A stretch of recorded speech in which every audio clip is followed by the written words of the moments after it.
Previously in the complete creation.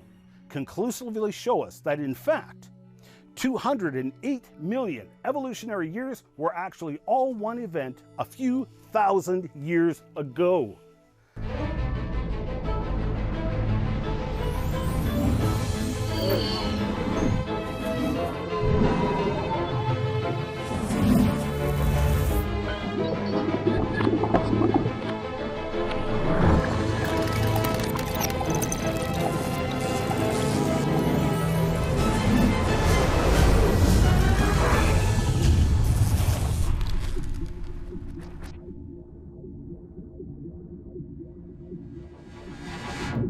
Hello again, thank you for continuing on this epic journey as we explore the creation-evolution controversy from scientific, philosophical, and religious perspectives.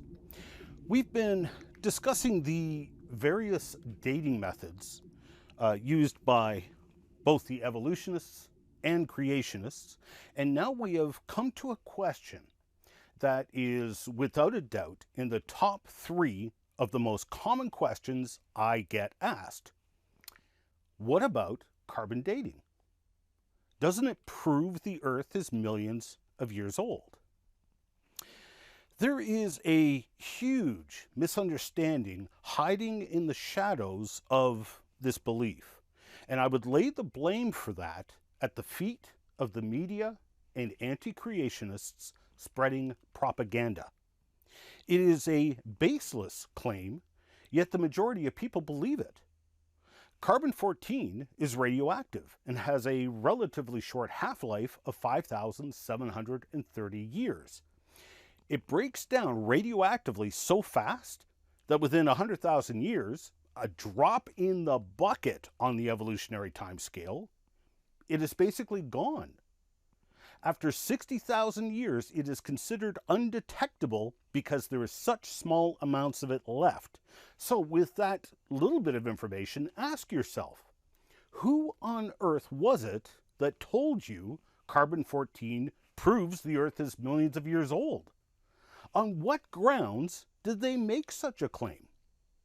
They cannot make that claim. It is impossible to obtain ages of millions of years for anything using carbon-14 as a clock. So let's first take a look at this very important carbon-14 atom and the carbon-14 dating method. Various high-energy rays coming from space, and the sun in particular, interact with the upper atmosphere of Earth. Now, the atmosphere is composed mainly of nitrogen-14, 7 neutrons and 7 protons.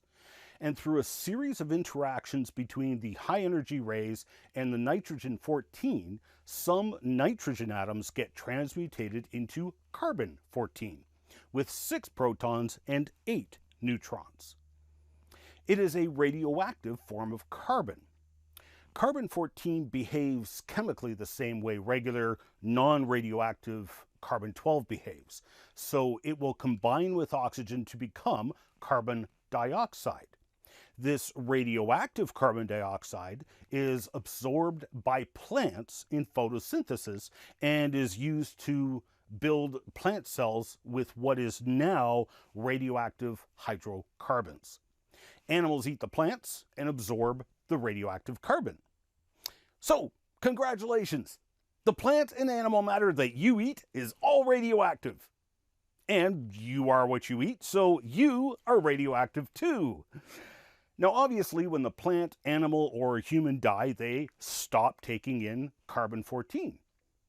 The carbon-14 clock now starts as the carbon-14 radioactively breaks down into nitrogen. After a while, we can come along and measure the amount of carbon-14 remaining and can estimate the amount of time that has passed since the plant or animal died. So, several very important points to be made here. The carbon-14 radioactively breaks down quite quickly over time. So, the original amount of carbon-14 gets smaller and smaller over time.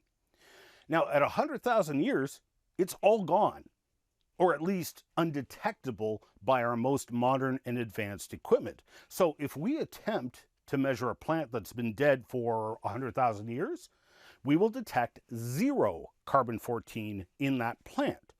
In fact, depending on the equipment used, anything older than about 60,000 years will have such small amounts of carbon-14 left in it that our most advanced scientific equipment will have a hard time detecting it.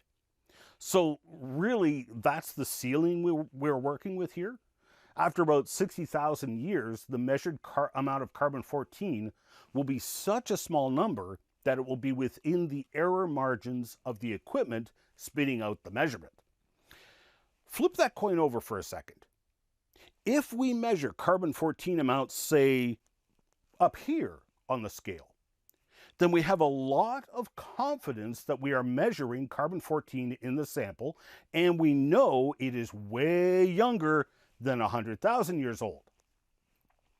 As you'll see in a moment, this point cannot be overemphasized. If we measure carbon-14 of any amount in the sample, then we know it is extremely young on the evolutionary timescale of millions to billions of years. One other point I'll mention and then come back to in more detail later on is it's a fascinating study in itself.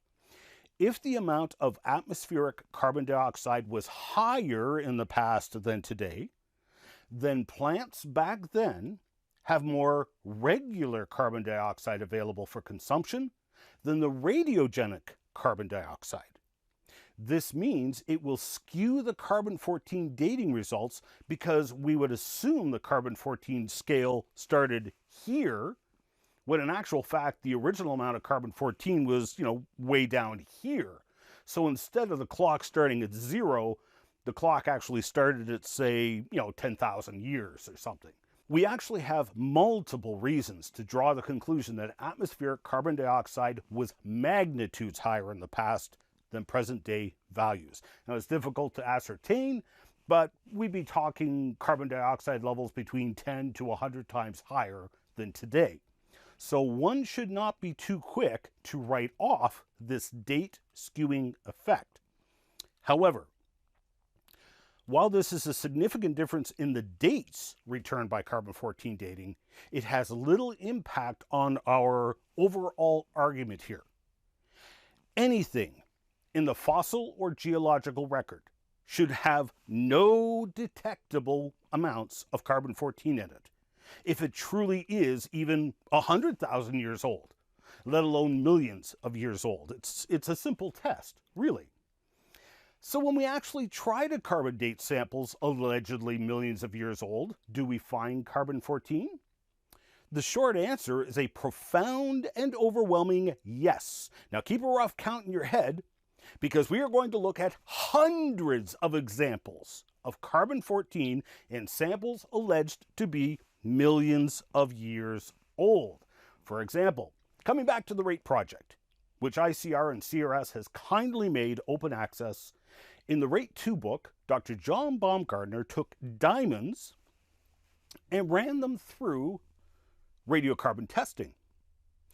Now, why diamonds, you might astutely ask? There's a few reasons for this. Diamonds are made up of carbon.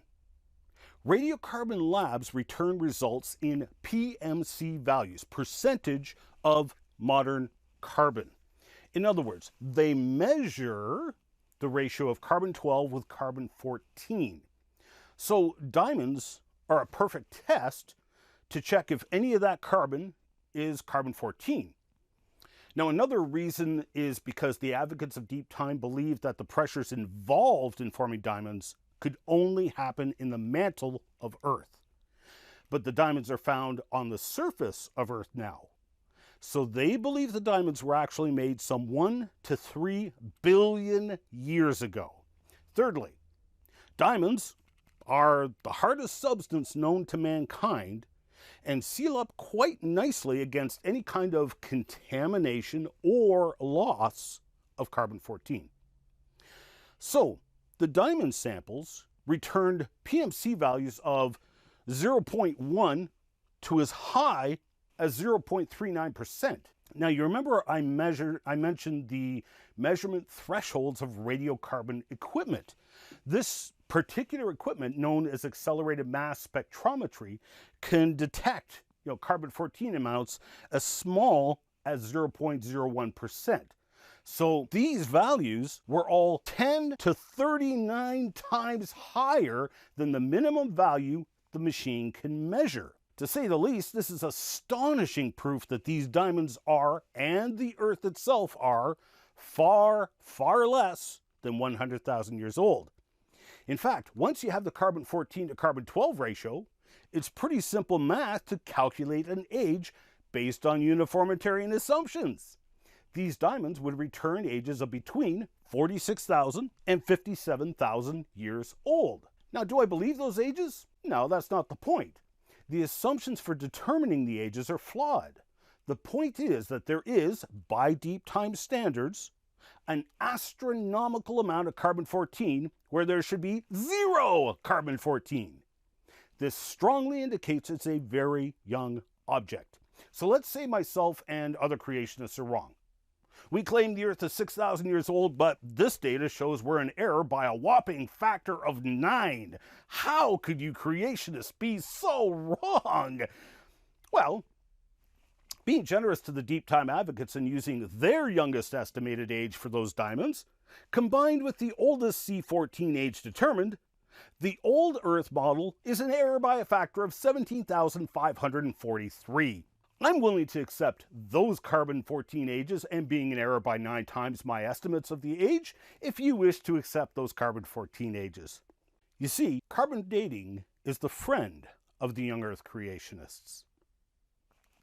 In Baumgartner's chapter in the Rate 2 book on pages 596 and 597, you'll find a table of 90 different published examples of excess carbon-14 found in samples alleged to be millions to billions of years old.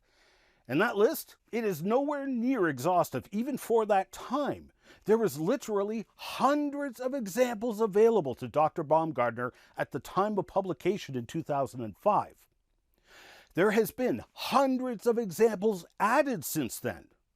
Dozens added to the list just by young Earth creation researchers. We now have examples of carbon-14 in samples from every part of the Phanerozoic, or the fossil-bearing layers of the evolution column. Carbon-14 has been found in measurable quantities in crude oil, natural gas, mammoth bones, fossil whale bones, marble, wood fragments, fossil seashells, and carbon dioxide gas wells. You remember the fossilized log at the Creation Evidence Museum I mentioned in part 11 of this series? All 3 states had been preserved in the fossil: petrified wood, holified wood, and original woody material. I mentioned in passing how this was surprisingly common, as Vance Nelson, the author of the Untold Secrets of Planet Earth book series, and Harry Nyborg of the Big Valley Creation Science Museum in Alberta had also documented multiple examples of fossil trees in the Alberta dinosaur beds, which had all 3 states preserved in them as well. I have also documented multiple such examples from the various coal beds of North America.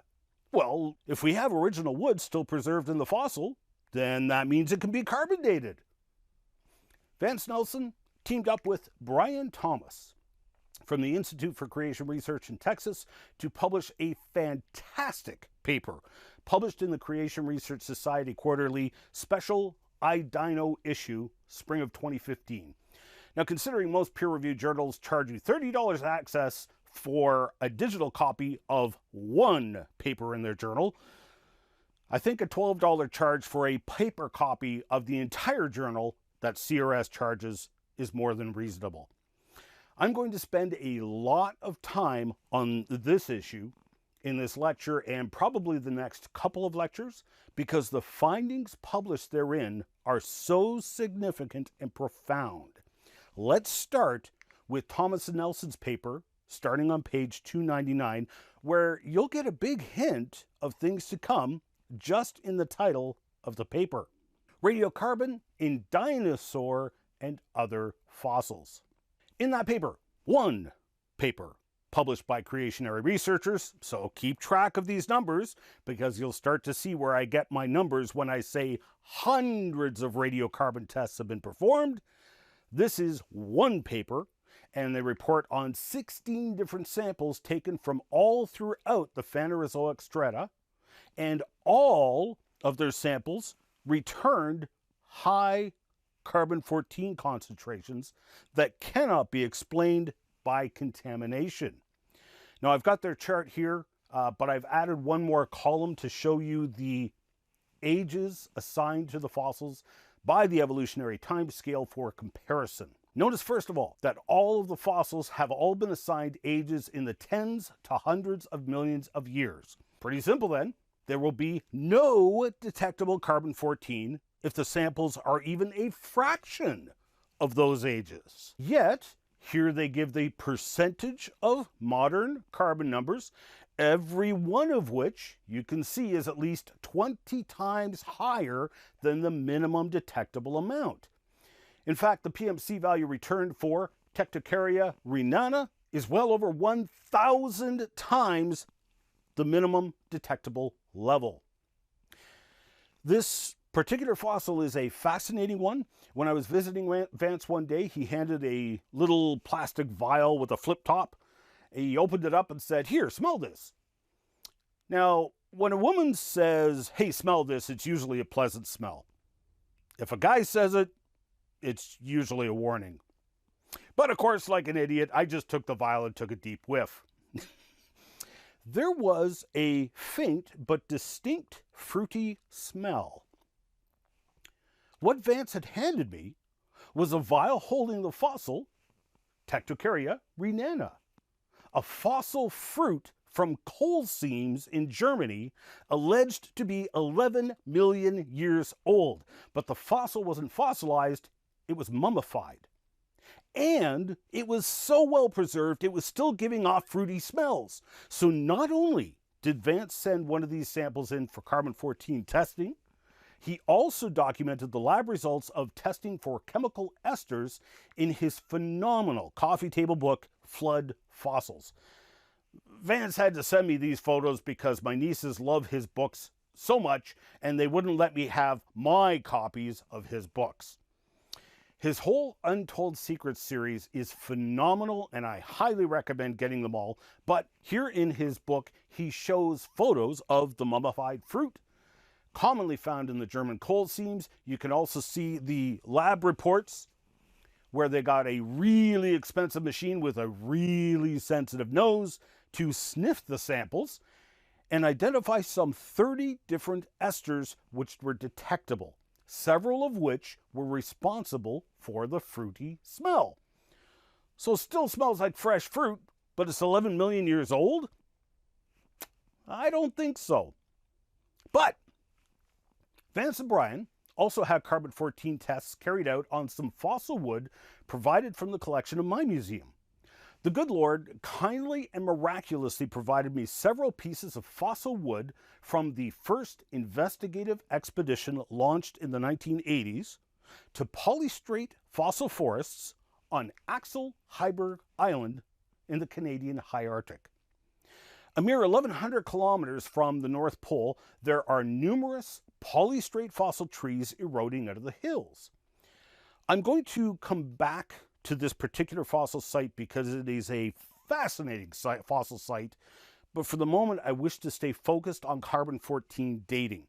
So here's one of the pieces of Axel Heiberg fossil wood from my museum collection. Just looks like wood, doesn't it? That's because it is. You can cut it with a handsaw. The Inuit would build campfires with the wood and burn it. All this with fossil wood alleged to be 55 million years old. Well, wait.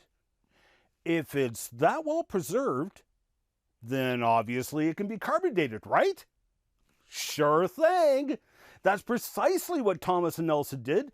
And here it is in their tables, right here. Returning a PMC of 0.71, 71 times the minimum detection thresholds for the radiocarbon tests, and returning a radiocarbon age that differs from the evolutionary age by a factor of 1,384 times. Here's some more wood samples, this time from fossil logs, which still had original plant matter, buried among the dinosaurs in Alberta. It too returned high PMC values, showing it is not 70 million years old as claimed by conventionally assigned evolutionary ages. But notice that there are several dinosaur bones in their list. All of them have very high carbon-14 counts, showing that none of them are in the 66 to 70 million years old range. Not even close. There should be no carbon-14 left in those dinosaur bones if they truly were even 1 million years old. Instead, using conventional assumptions, they are found to have carbon-14 levels showing a maximum age of tens of thousands of years old. I'm going to come back to Thomas and Nelson's most excellent paper because there's more dynamite in there, but I wish to temporarily visit some other carbon-14 research specifically on dinosaur fossils and amber found in dinosaur beds. In the 2006 Creation Research Society Quarterly, a peer-reviewed journal, Hugh Miller et al. Published some of their findings in carbon dating fossil dinosaur bones, as well as their research developing alternative radiocarbon dating methods for amber, which is found in the dinosaur beds.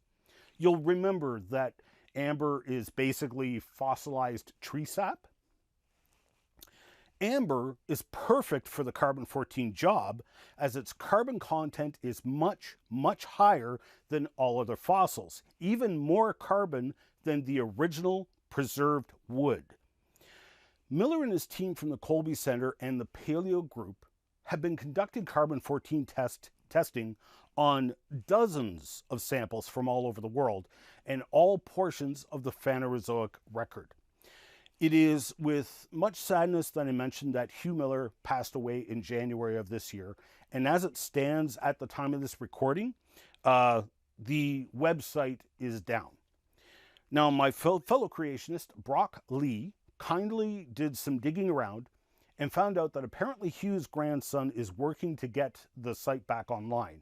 And we'll hope and pray that he does, because this website documents many years worth of exhaustive research. Carbon-14 tests were conducted by Hugh and the Paleo Group and other secular researchers, including some samples that were known to be contaminated, to act as a bit of control. And you can see here the radiocarbon dates plotted out for multiple dinosaurs and other animals, even a couple of human fossils of Neanderthal man. Some were mammals, like a saber-toothed tiger or mammoths, then tons of tests on dinosaurs, on dinosaur fossils.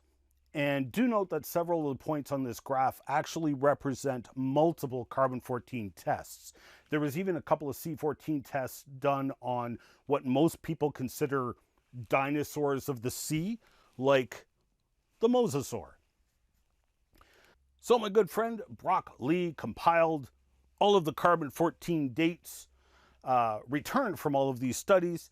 Here Brock has kindly charted out all of these carbon-14 dates.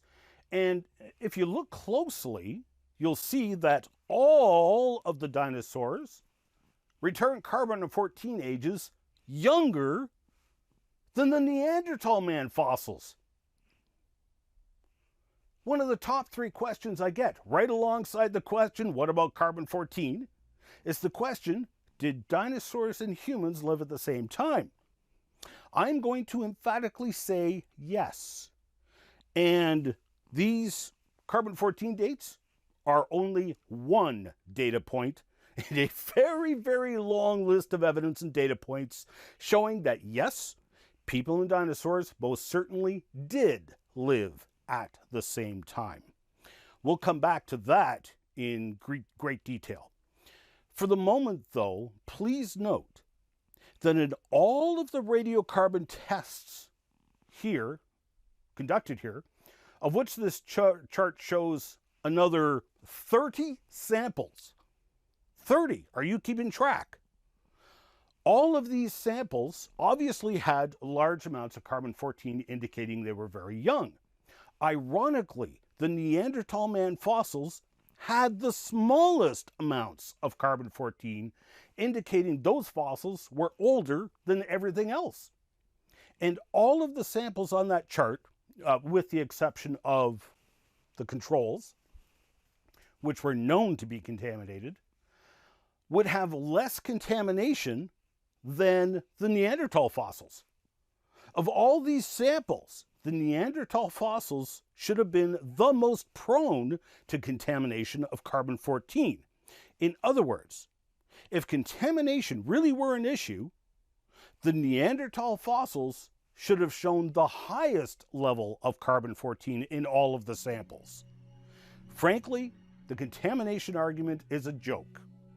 We'll look at the actual numbers in the next lecture so you can see just how much of a joke that argument is, but the fossils most prone to contamination actually had the smallest measured amounts of carbon-14. So you simply cannot attribute all these dozens of high carbon-14 measurements to contamination. That argument just does not work. All right, I'm out of time for this part. I hope you'll join me as we continue this journey, looking at the evidence that is going to get rather wild, shall we say. Thank you for joining me. Coming up in the next complete creation. This is allegedly 67 million years old. What you are looking at here is basically dinosaur meat. Still stretchy and pliable. Obviously, lots of material here to carbon date, and without even running the tests, I'm pretty sure the radiocarbon date will disagree with the 67 million year old age assigned to that dinosaur bone. You can catch the entire series in a variety of ways. You can watch the show online at www.completecreation.org or www.genesisweek.com. You can also purchase the Complete Creation series in full high definition on Blu-ray or video on demand at completecreation.org. Or support the Miracle Channel with a monthly tax-deductible donation and access the entire Complete Creation series in high definition through Corco, Miracle Channel's video on demand service. We need your support to keep this program on the air. So please pray for us. And if you wish to financially support the program, Canadians can make a tax-deductible donation to Core Ottawa, Canada North Post Office Box 72075, Ottawa, Ontario, Canada, K2K2P4. Or you can make a donation via PayPal online at ianjuby.org/donations. And thank you for your support.